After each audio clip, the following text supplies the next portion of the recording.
저는 40대의 가정주부로 남편과 가정을 위해 살고 있지만 그날 이후 제 삶에 예상치 못한 갈등이 찾아왔어요. 어쩔 수 없이 남편을 위해 거짓말을 해야 하는 상황이 생겨버린 거죠. 그날은 하늘에서 쏟아지는 비가 멈출 줄 모르던 날이었어요. 제 남편은 제약회사에 다니며 출장이 잦은 직업을 가지고 있었고 그날도 어김없이 출장을 떠났습니다. 아이들까지 수련회에 간 덕분에 혼자 한가한 시간이 생긴 저는 오랜만에 친구들을 만나기로 했어요. 평소에는 쉽게 시간을 내기 어려웠던 친구들과 수다를 나누는 일이 얼마나 즐겁던지 이런 시간이 참 소중하게 느껴졌습니다. 친구들은 대부분 저처럼 가정을 꾸린 아줌마들이었고 우리의 대화는 자연스레 시댁과 남편 이야기가 주제가 되곤 했어요. 한바탕 남편 흉도 보고 시댁 얘기로 스트레스를 풀고 나면 한결 기분이 나아지곤 했죠. 그런데 그날은 친구 중 한 명이 갑자기 표정이 어두워지더니 남편의 진급이 또다시 무산되었다며 속상한 마음을 털어놓더라고요. 일을 잘하고 능력도 있는 사람이지만 회사 노조 활동 때문에 윗선의 눈밖에 났다는 얘기였어요. 결국 다른 지점으로 발령 날지도 모른다며 불안해하는 친구를 보니 안쓰러웠어요. 우리는 함께 그 친구의 직장 상사를 욕하며 위로를 건넸고 좋은 일이 생길 거라며 서로 격려했습니다. 그렇게 웃으며 헤어진 뒤 저는 전철역에서 내려 비를 피해 빠르게 집으로 향하고 있었어요. 그런데 뒤에서 자동차 경적 소리가 들려 고개를 돌려보니 낯익은 얼굴이 보였어요. 창문이 내려가며 얼굴을 내민 사람은 남편의 직장 상사 박 부장이었죠. 그는 제가 김 과장의 아내임을 알아보고는 어디 가는 길이냐며 차를 태워주겠다고 했습니다. 사실 박 부장은 제가 썩 좋아하지 않는 사람이었어요. 남편 회사에서 가끔 회식에 참석하면서 몇 번 얼굴을 본 적이 있었는데 그때마다 그는 술자리에서 여자를 들먹이며 농담을 던지곤 했습니다. 남편에게서도 그가 얼마나 얄미운 사람인지 듣곤 해서 그의 차림도 말투도 불편하게 느껴졌어요. 그런데도 그는 자기 차 조수석 문을 열며 타라고 권유했죠. 같은 아파트 단지에 살고 있다는 이유로 그의 호의를 거절하기 어려워 결국 차에 오르게 됐습니다. 차에 타자마자 그는 김 과장은 참 좋겠어요. 부인이 이렇게 고와서 도저히 애를 낳은 사람 같지 않다니까요 라며 저를 힐끔힐끔 훑어봤어요. 기분이 썩 좋지 않았지만 딱히 대꾸할 말도 없어서 저는 창밖만 바라보며 그의 말을 외면했습니다. 그런데도 그는 그 침묵을 깨고 싶었던 건지 혼자 말을 이어갔습니다. 김 과장, 요즘 많이 힘들어하지 않던가요? 이번 차장 승진도 힘들 것 같던데. 그의 말에 저는 화들짝 놀라며 그게 무슨 말이냐고 물었어요. 작년에 한 차례 진급에서 미끄러졌던 남편이었기에 이번에는 반드시 승진할 줄 알았거든요. 순간 요즘 들어 남편의 얼굴이 유독 어두웠던 이유가 떠오르며 가슴이 철렁 내려앉았습니다. 엎친 데 덮친 격으로 박 부장이 한마디 더 던졌어요. 진급도 안 되고 지방 공장으로 좌천된다는 소문이 있던데요. 그 말을 듣는 순간 제 머릿속은 온갖 걱정으로 가득 찼습니다. 그건 사실상 남편에게 회사를 그만두라는 의미나 다름없었거든요. 아이들 학비며 학원비, 매달 갚아야 할 대출금이 떠올랐습니다. 삶이 이렇게 무너지나 싶어 온몸이 덜덜 떨렸어요. 부장님, 정말 어떻게 좀 안 될까요?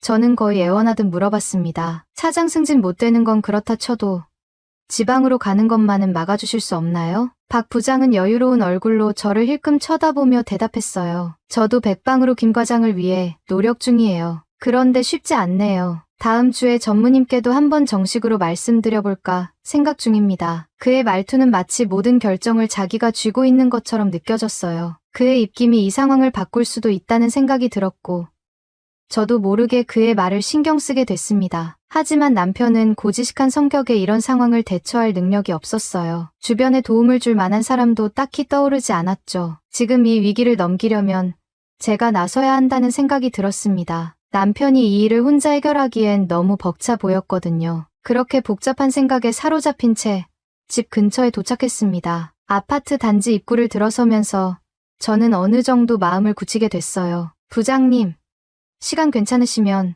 저희 집에서 차라도 한잔 하시고 가세요. 차 태워주셨으니 감사의 의미로요. 제 말에 박 부장의 얼굴은 한껏 밝아졌습니다. 엘리베이터 안에서 거울 너머로 느껴지는 그의 시선은 저를 불편하게 만들었어요. 온몸에 소름이 돋았지만 남편을 위해서라면 뭐든 해야 한다는 생각뿐이었습니다. 집에 들어서자마자 저는 부엌으로 가서 물을 올리고 커피를 준비했습니다. 커피를 그의 앞에 내밀며 말했어요. 부장님, 우리 남편 잘 부탁드려요. 그 은혜는 절대 잊지 않고 꼭 갚을게요. 박 부장은 콧방귀를 뀌며 대답했어요. 은혜 갚겠다고 하고 나중에 입싹 닦는 사람들이 얼마나 많은데요. 저는 단호하게 고개를 저으며 말했죠. 전 그런 사람 아니에요. 은혜는 꼭 갚을 겁니다. 그 순간 박 부장은 의자를 밀고 일어나더니 제 옆으로 다가왔어요. 내가 도와줄 테니 지금 은혜를 갚는 게 어때요?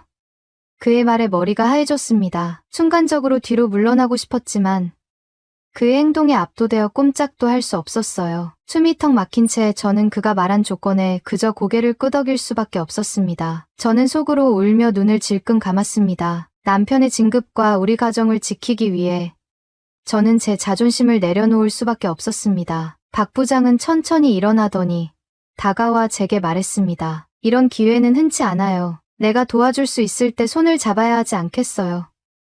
그의 말은 차분했지만 속에 담긴 힘을 부인할 수 없었어요. 순간적으로 거부하고 싶었지만 현실의 무게가 저를 올가매고 있었습니다. 머릿속이 복잡했어요. 남편의 얼굴, 아이들의 미래, 우리가 함께 꿈꿨던 삶이 모두 눈앞에 떠올랐습니다. 그리고 박 부장의 시선 속에서 묘한 압박감과 동시에 다가올 변화를 느낄 수 있었죠. 박 부장은 저에게 다가와 거침없이 입을 맞추었고 저희 승가가 아주 좋다며 주무르기 시작했습니다. 소중이가 한껏 부풀어 오른 박 부장은 모든 준비가 다 되었는지 제 위로 올라와 시작했습니다. 시원치 않을 거란 저희 생각과 달리 굉장히 단단한 게 꽉 찬 느낌이어서 좋더라고요. 한참을 이리저리 자세를 바꿔가며 하던 박 부장은 저에게 물어주는 느낌이 너무 좋다며 진짜 맛있다고 하는 겁니다. 저는 남편의 승진이 달린 문제라고 생각하고 박 부장에게 확실히 눈도장을 찍기 위해 최선을 다해서 그의 소중이를 받아주었죠. 역시 박 부장은 여자 경험이 많아서 그런지 확실히 테크닉이 좋더라고요. 사실 이 상황을 빨리 끝내고 싶어서 최대한 그곳에 힘을 주어 마무리하려고 노력을 했지만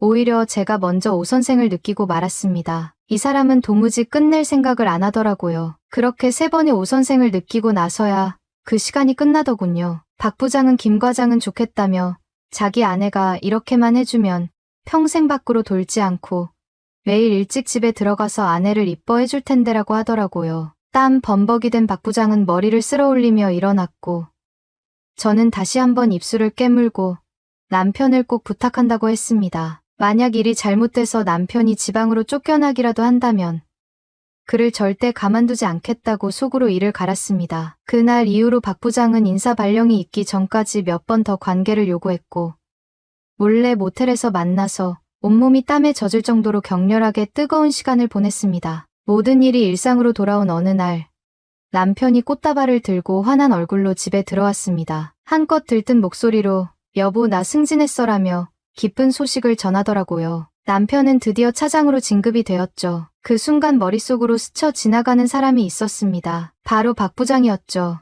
그는 결국 약속을 지켜주었습니다. 남편은 자신이 회사에서 인정받아 이뤄낸 성과라고 생각하며 자랑스러워했어요. 제가 뒤에서 얼마나 많은 노력을 기울였는지는 전혀 모른 채 말이죠. 남편의 얼굴엔 자신감과 행복이 가득했어요. 그런 모습을 보니 비록 저에게는 힘든 시간이 있었지만 결국 제가 한 선택이 잘한 일이었다는 생각이 들었습니다. 남편이 이렇게 활짝 웃는 걸 본 게 정말 오랜만이었거든요. 그 후로도 남편을 통해 박 부장의 이야기를 종종 들을 수 있었습니다. 박 부장은 남편의 진급 후에도 그를 자기 사람으로 만들기 위해 많은 신경을 쓰는 듯했어요. 남편은 박 부장이 회사에서 자신을 챙겨준다고 고마워하면서도 그 이유를 전혀 모른 채 의기양양한 모습이었죠. 하지만 저는 가끔 남편을 볼 때마다 마음 한편에 죄책감이 스멀스멀 올라오곤 했습니다. 만약 남편이 제가 뒤에서 무슨 일을 했는지 알게 된다면 그는 과연 저를 이해하고 용서해 줄 수 있는지 아니면 저를 더럽다고 손가락질할지 이런 생각이 들 때마다 마음이 복잡해지곤 했어요. 그래도 한 가지 확실한 건 남편이 만년 과장으로 머무르며 우울하게 지내는 것보다 지금처럼 차장으로 진급해 자신감 있게 지내는 모습을 보는 게 훨씬 좋다는 겁니다. 주변 사람들에게 차장 사모님이라는 소리를 듣는 것도 처음엔 어색했지만 이제는 나쁘지 않게 느껴져요. 제 입만 꾹 다물고 있다면 그리고 남편에게 끝까지 이 사실을 숨길 수 있다면 우리 가족은 지금처럼 행복하게 지낼 수 있지 않을까 생각됩니다. 과정이 어떻든 결과적으로 지금의 상황은 너무 마음에 듭니다. 남편이 기쁘고 아이들 학비 걱정 없이 지낼 수 있고 우리 가족의 미래가 안정된 것 같으니까요. 이런 제가 정말 내조를 잘하는 아내가 맞겠죠. 조금 힘들긴 했지만 저는 가정을 위해 제 역할을 했다고 믿고 싶습니다. 어디에 꺼내기 어려운 얘기였는데 이렇게라도 사연을 올리니 마음이 조금은 편안하네요. 지금까지 저의 이야기를 들어주셔서 감사합니다.